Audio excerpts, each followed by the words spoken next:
Hello and welcome to this presentation on game-based learning with the Instructional Learning Design Model, Addie. Let's get started. To begin, let's look at an overview of what game-based learning is. Here are a few definitions that are quite good. The source of this definition goes on to add that game-based learning can be achieved through digital or non-digital games and simulations that allow students to experience the learning firsthand. Here's another good definition. This source continues to say that these concepts have become increasingly popular in higher education and in libraries as a way to engage students in learning.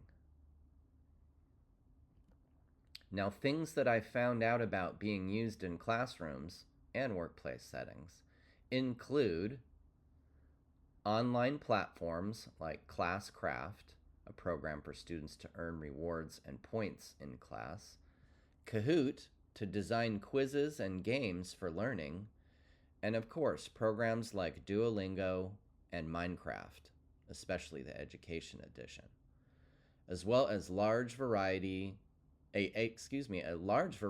of traditional board games, card, and dice games. And in more of the workplace setting, a great deal of research points to games being highly effective in several areas of teaching and training, including business simulations, areas of compliance, safety, and sales training.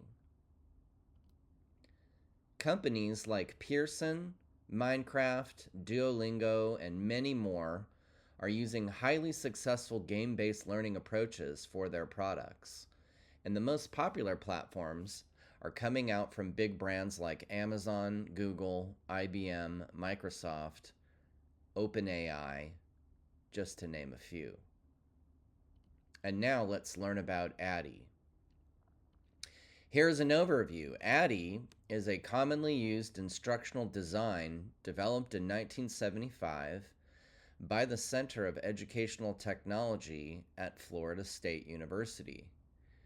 You can see in this graphic the phases are analyze, design, develop, implement, and evaluate, essentially to learn about instructional methods and keep consistently improving the learning and design in this linear, one phase at a time mode.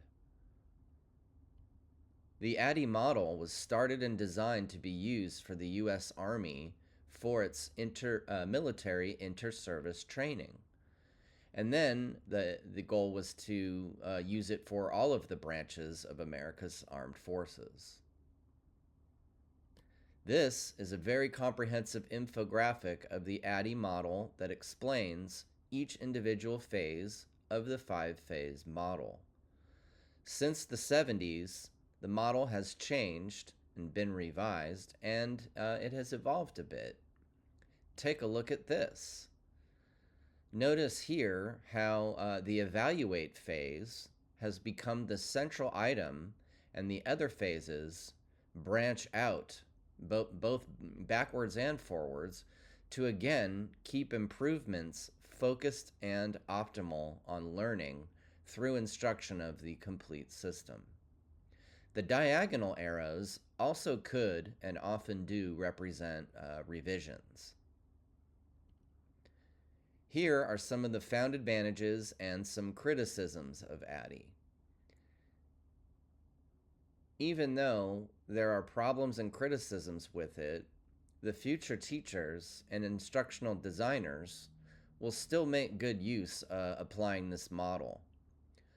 Over the years, since its origin, many revisions have been studied to get around most of Addie's challenges.